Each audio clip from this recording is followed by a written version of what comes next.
Hello, everyone. Welcome to Listening to the Wind, the International Windship Association's interview series.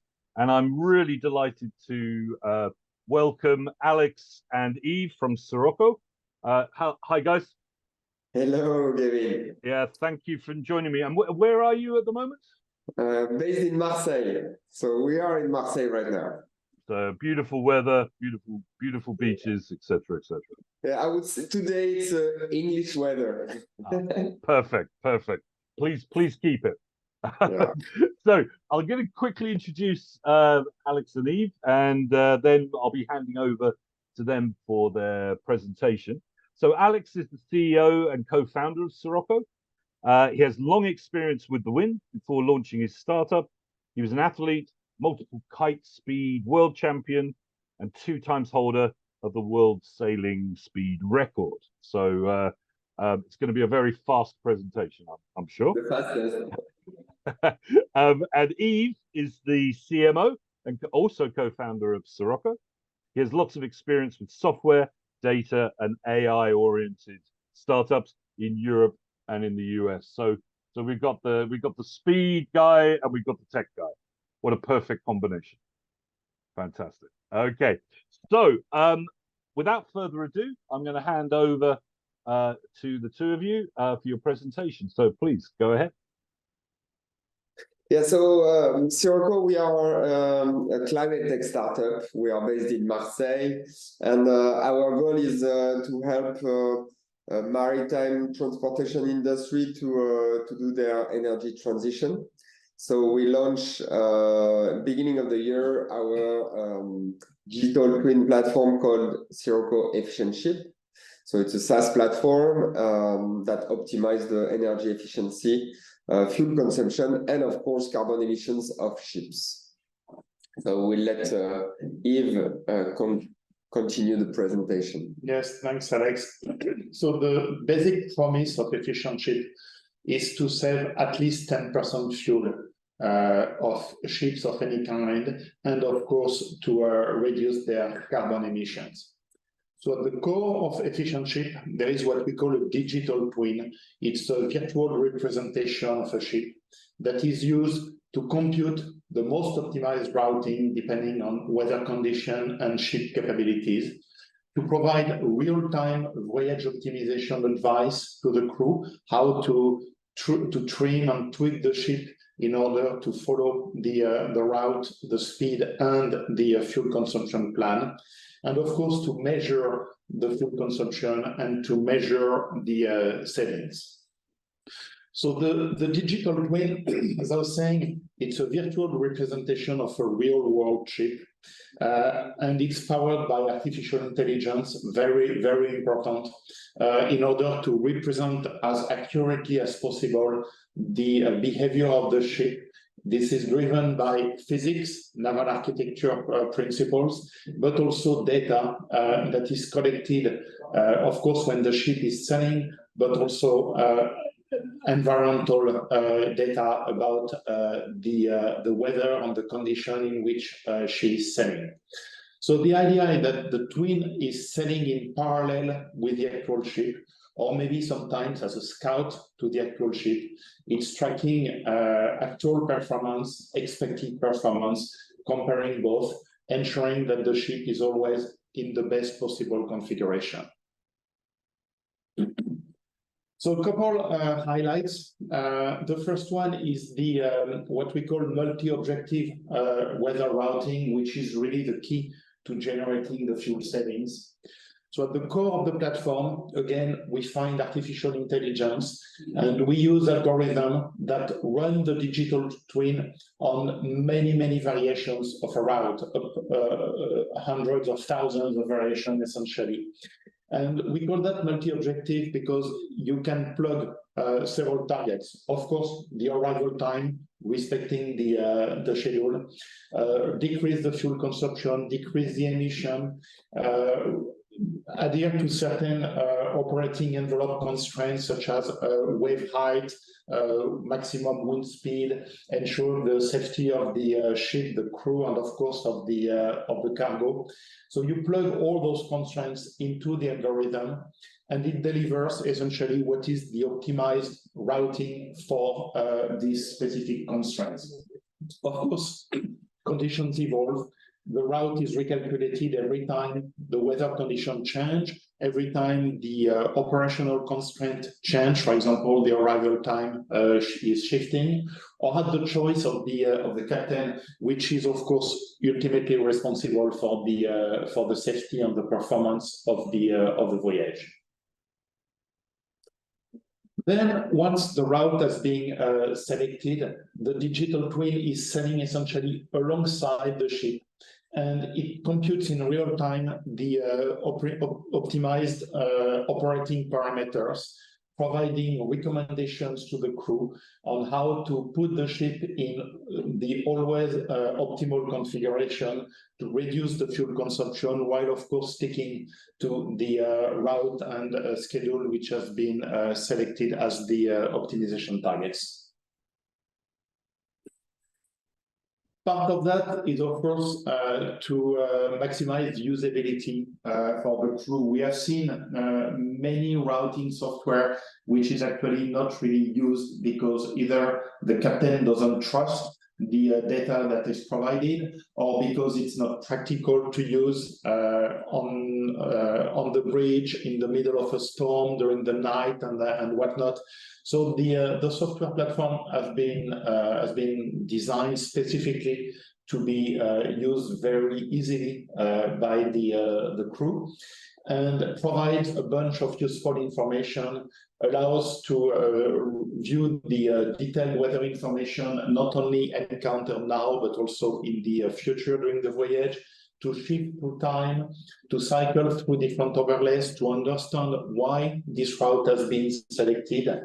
And probably the most important is anytime the captain wants to change something, change speed or an engine parameter, change course, he can plug this change into the platform and understand in a few minutes how this is going to impact his voyage, impact the fuel consumption, and impact the emissions. So really designed with the captain's usability in mind. Of course, after the voyage, lots of people need to understand the performance, the captain himself, to understand how well he's been doing, but also the fleet center, the operations, the shipping company planning. So EfficientShip delivers very extensive reports with analysis of operations and savings, correlation between the configuration of the ship, the external conditions, and the actual consumption. And of course, it provides all the data that is needed for the mandatory reporting and the environmental indicators which are required by authorities.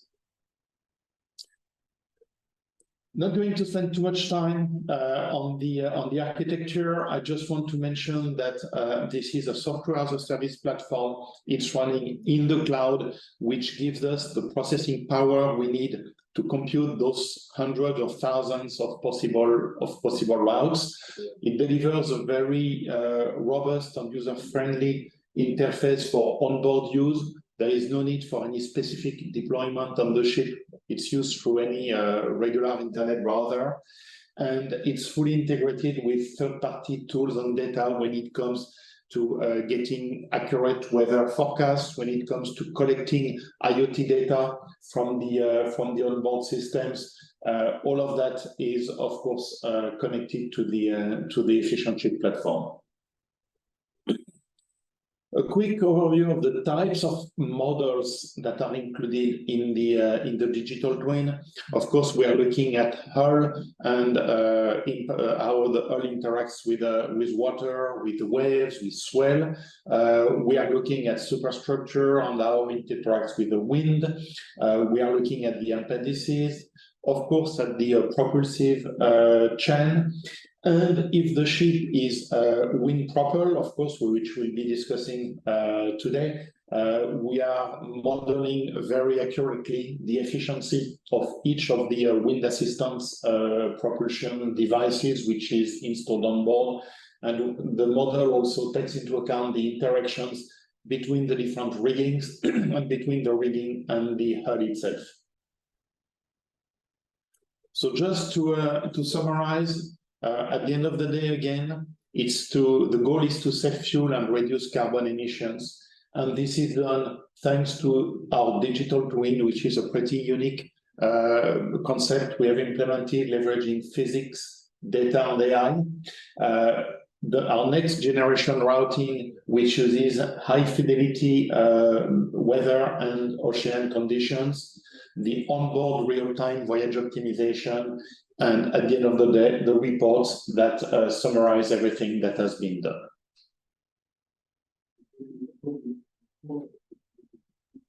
Okay, thank you for that, Yves. Really fascinating overview there. And I appreciate you in the time constraint, you can't go into too much depth, but maybe I've got a few questions to ask you. You mentioned that the system basically works in real time. So I'm assuming that takes up quite a bit of bandwidth with satellite connection, that type of thing, or is it? Do you have most of that data actually within the system itself? And it just gets updates on occasion. So the bandwidth requirements are actually pretty light, because of course we know that it's an issue at sea, even though it's been improving in the past 12 months with the deployment of high-speed internet on board. But of course we cannot expect gigabytes of data to transit over those satellite links. So most of the work is done in the cloud, and that's why we use Amazon Web Services for its unlimited processing power to compute all the routes. And yes, there is back and forth between the ship and the cloud, but it's only to display. So first of all, to select the voyage parameters, but it's a very lightweight web UI, and then to deliver the recommendations to the captain. But that has been thought out to be not too demanding on bandwidth, with the bulk of the computation happening in the cloud. Right. No, that makes a lot of sense. And you're probably aware I'm not particularly a techie, so please bear with me if I ask you a question or two that's maybe not exactly what I want. But it was interesting you were talking about the trust around the data, and you know I've certainly talked to quite a few captains over the years about weather routing and these kind of ideas, and there was always some skepticism there. It sounds like you've really sort of cracked that with a user-friendly approach. Could you just expand a little bit more on, you know, what's the user experience for this? What would I be doing if I'm the captain? I've decided, you know, I want to change route, or I want to increase the amount of delivery from the wind, the energy delivery from the wind. What would that interface actually feel like for a captain? Well, there are basically a few parameters that the captain is going to set at the beginning of the voyage, and that will be the expected arrival time, and I would say the maximum condition in which he is willing to go. For example, the ship might be designed to sail in 8-meter waves, but the captain might decide that for the safety of the cargo or the comfort of the passengers, he doesn't want to go above 5-meter waves. So that's the type of limits that the captain is going to set, and then the platform will compute a few optimized routes out of the hundreds of thousands. Of course, we are not going to offer 100,000 routes to the captain. That would be just crazy.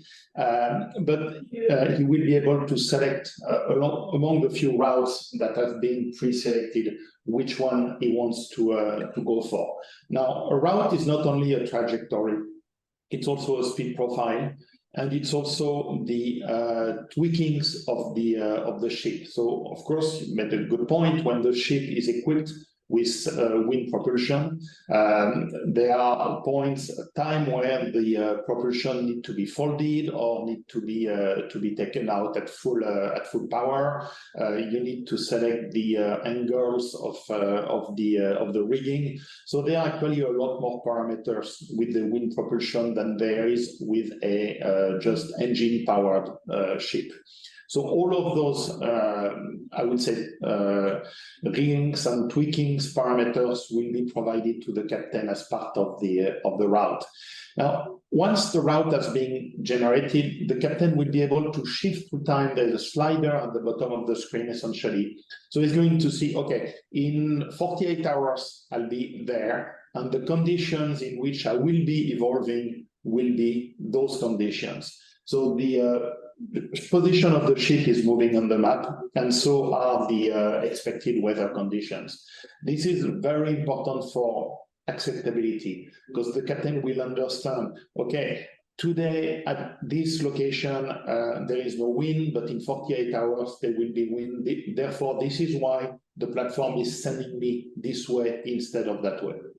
I've got you. Yeah, no, that's, I mean, that interactive real-time aspect, I'm sure is going to have a lot of efficacy and a lot of attraction. I've just got one more question. I have lots of questions, but one more question specifically on the platform.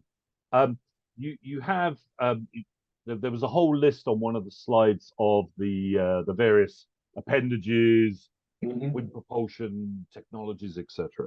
And I was just wondering if you're using generic data for those, or are you using specific, for example, I'll just give you an example, the rigid sail, for example.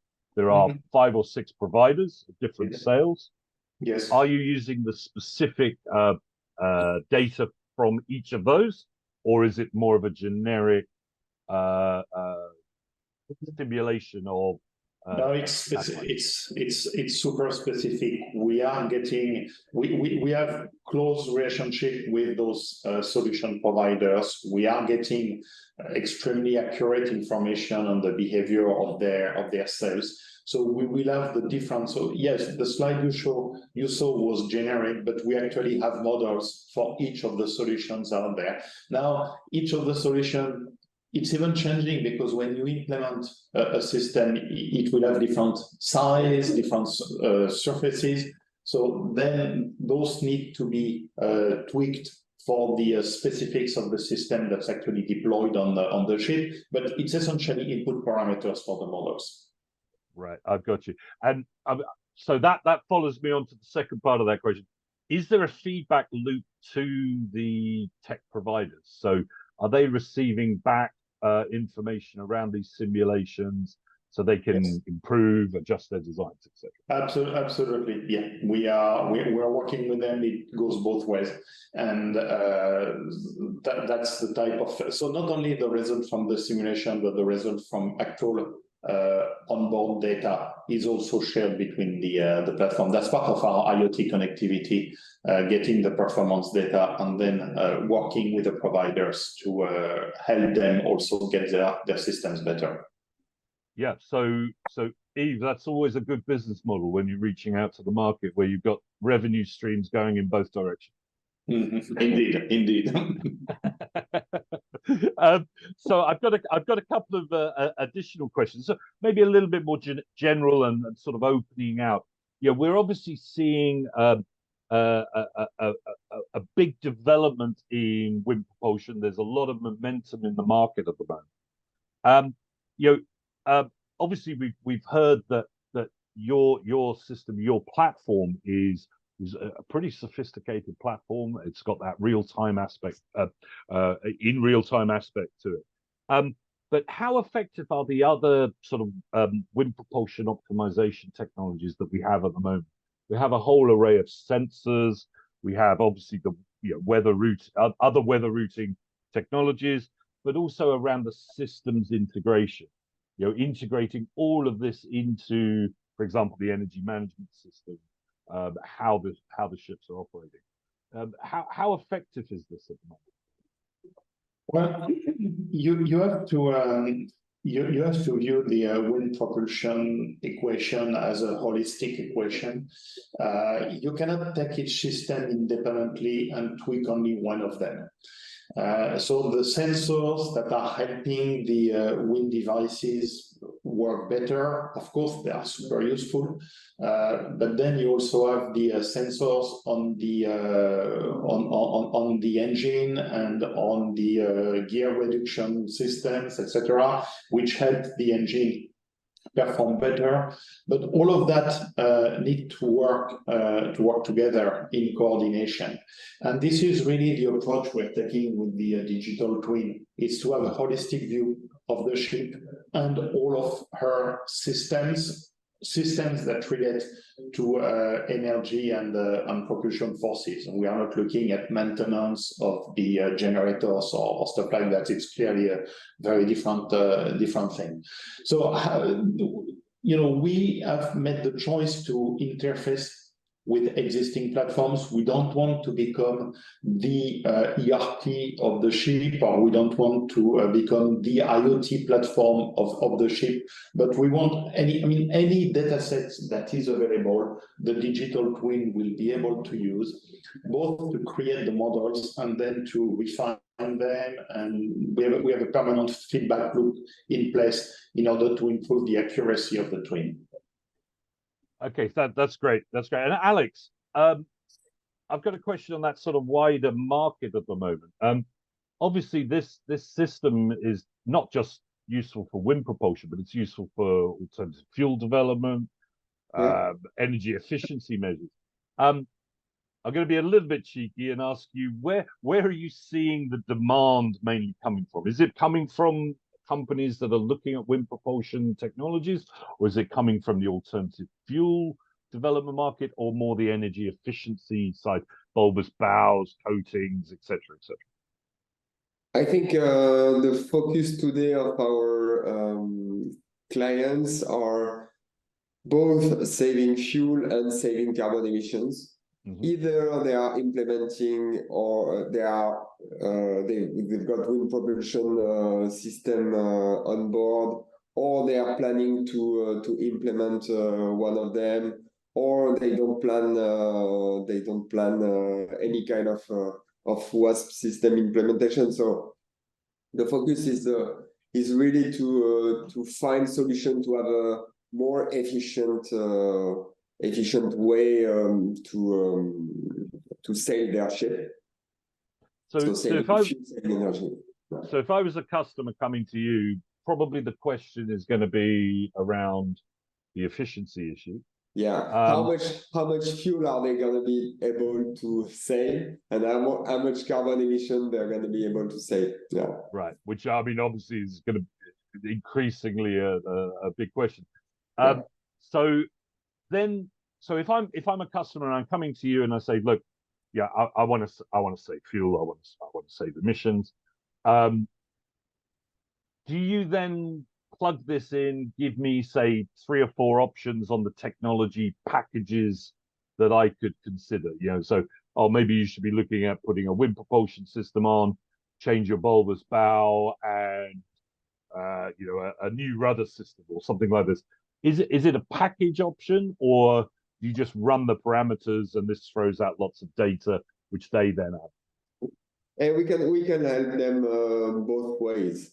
If they are coming to us asking us, hey, help us to find the best wind-assisted propulsion system we can implement on our ship because we are doing these kind of routes, our digital twin platform will help them implement or find the best solution, measure the return on investments, and measure the efficiency of those systems on their specific routes. And then when they chosen the system or any kind of system, they've got already the twin of the ship. So now they need to put it on board, and the captain will use our platform on board with a very accurate digital twin of his ship, and he will be able to run the twin and when he's sailing, when he's going at sea and optimize their routes and find the best routes and save fuel. So it's, of course, we can go straight on board and help the captains, but we still need to build the twin, and in that part of building the twin, we can help the companies to find the best solution they want to implement, if they want to implement new wind assisted propulsion system or any kind of engine, any kind of propulsion system. And that brings me actually, that brings me to another question around the timing. So, or not timing, or the time it took to develop the algorithm. You know, it's obviously quite a sophisticated system. So the development time, I'm just interested how long it took to develop the algorithm, and then on the other side, the user, you know, to build a digital twin for a customer. And I know this is, you know, it's going to be ship dependent. It's going to be, there'll be a lot of dependencies around it. But how long does it actually take to build the digital twin and then be able to experiment and change all the parameters? So it took us almost more than 3 years to build the platform, and today we are building twins in few weeks. Weeks to days. It really depends of how much how complex is the ship, how complex will be the twin. Of course, if we need to implement wind-assisted propulsion, it's a new model to implement in the twin. So it really goes from days to weeks. It never goes up more than a month. And of course, this time we are reducing it more and more, because we are learning, we are building quicker twins, more accurate at the same time. And the computer is running also. It's one of our big ongoing projects, is to use artificial intelligence also to build the twins. There is AI already at the core of the platform, the building the twins, since there is a lot of things which repeat themselves. So machine learning is going to be a big help for us, and that's one of our ongoing research projects. I'm glad you touched on that, because that was going to be my next question. Because obviously, AI, machine learning is a big subject at the moment. So I think integrating that into your system, obviously, it's going to speed up the development of this, just as the market is speeding up as well. Yes. So it's the perfect storm, hopefully. So I'm just conscious of our time. I've got one general question just to finish off this area, and then we're going to go into a sort of quick fire aspect. But you know, I spend a lot of time in the sort of policy regulation area, in the market area. Do you think shipping is decarbonizing quick enough? And if we're not, why not? It's never quick enough, Gary. It took a lot of time for the shipping industry to engage on the right path. As far as I'm concerned, I think they are on the right trajectory today. Are they going to meet the 2050 targets, or are they going to be late? I don't know, but clearly they are taking the right route. But it's an industry, and as you well know, that is very slow to change, that doesn't innovate very quickly. So it probably took them all the regulations and all the market pressure to actually get on this trajectory. As you well know, the number of wind power ships is actually increasing exponentially, and even for those ships which are not wind powered, the shipping companies are really committing to reducing their carbon footprint, and we are glad we can help them with our digital twin platform. So they are really committed to that, but it's still going to take a little bit of time. Would you agree there, Alex? Yeah, it's never fast enough. Like Yves said, everybody is making efforts, and like Yves said, they need maritime industry need small companies that bring new ideas and technologies. We need to, of course, prove our results and the number we are showing to the clients. But once they are testing the products, they are really keen to expand it to the whole fleet, because they can see the results. When you have clients that is calling you and saying, "Oh, on that transat I saved 36 tons of fuel," it's already it's very they are really happy. It's impactful, so it's 100 tons of carbon saved, and just because of using the software. So and we know that we are just a small part of the equation, that they need to do to make a lot of efforts to try new technologies, and we see the industry, they want to try new things, and they are really keen to test. So as long as you can prove to them that they make the good choice, I think it will be yeah, we are on the good path. Anyway, so it's a process of de-risking that next step and the scaling and the dissemination. No, absolutely. So I'm gonna pull away a little bit from what you've been discussing, what we've been discussing. Just hit you with a few quick fire questions. So don't answer a yes or no, but very short answer for each of these. So both of you, how did you get into this field? How did you get in? I understand in the yachting sector, but you're coming into the commercial wind sector. So how did you get into this? For me, I'm passionate by the sea since I'm a kid. I wanted to have, I did a sports career for the last 15, 20 years. So I traveled all over the world. I kited on every seas, and I wanted to have impact, positive impact for our oceans.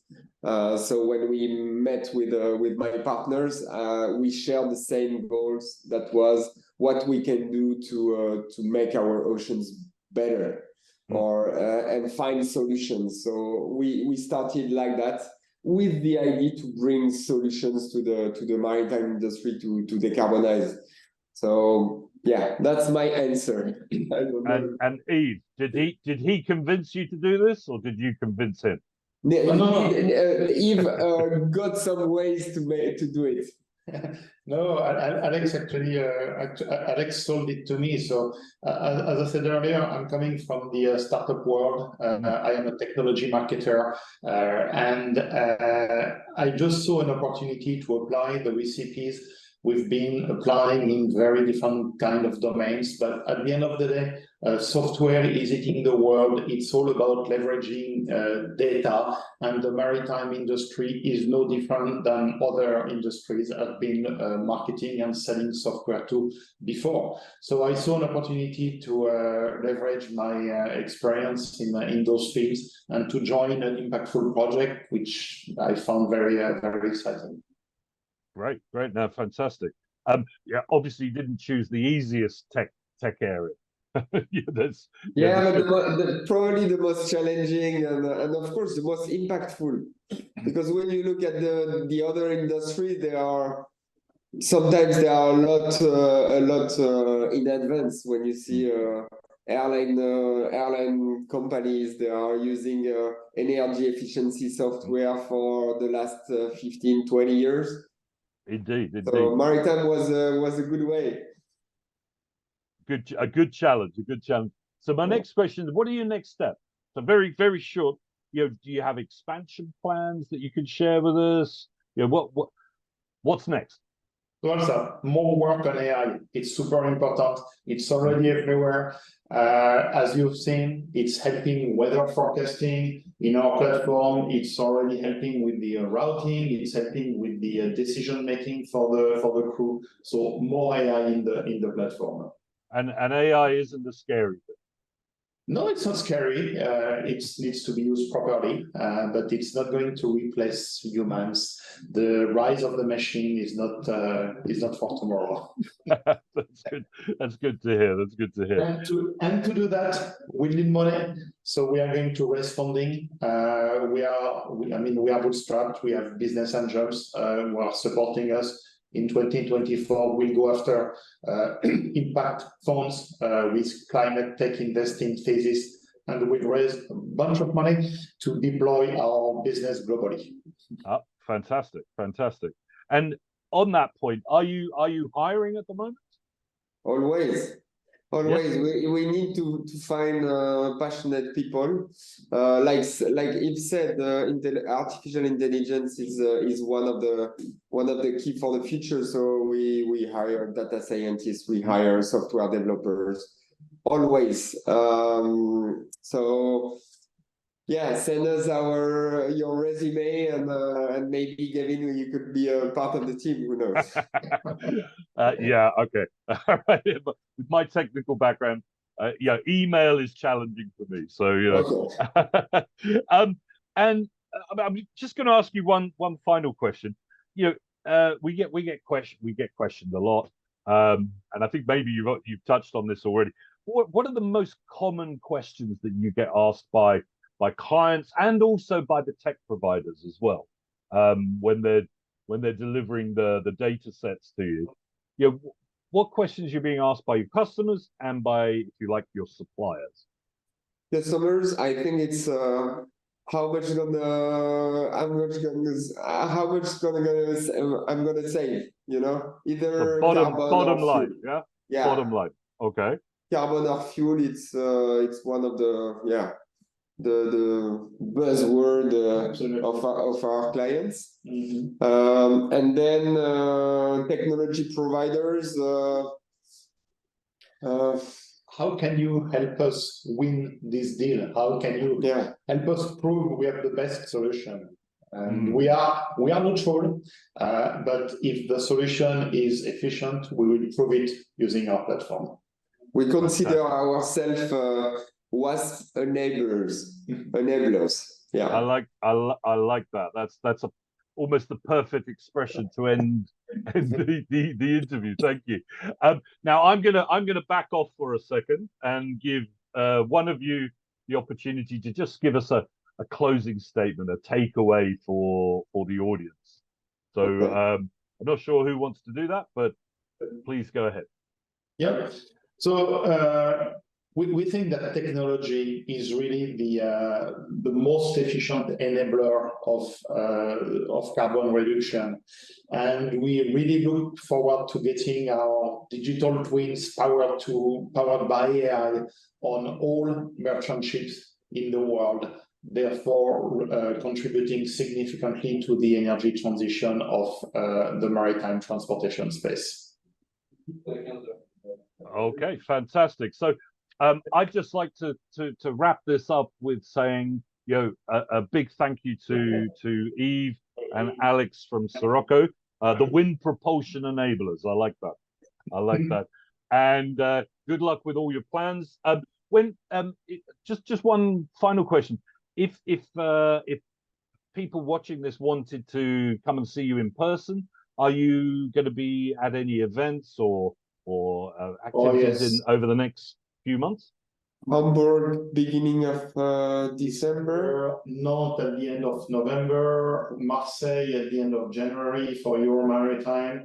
We are going to pretty much all the big trade shows and small conferences related to shipping efficiency. And of course, you find us online at syro.co. and don't hesitate to reach out. Very happy to come and visit you or do a visio to introduce the solutions. Fantastic. And to the audience, I'd just like to say thank you for joining us for this episode of Listening to the Wind. My name's Gavin Allwright from the International Windship Association. And of course, we're always happy to pass on further information about Syroco and of course about the association. And please tune in over the next couple of weeks for the next episode too. So on that note, thank you very much. And Alex, Yves, good luck with everything over the coming weeks, months, and your global expansion over the coming years. Thank you. Thank you, Gavin. Cheers.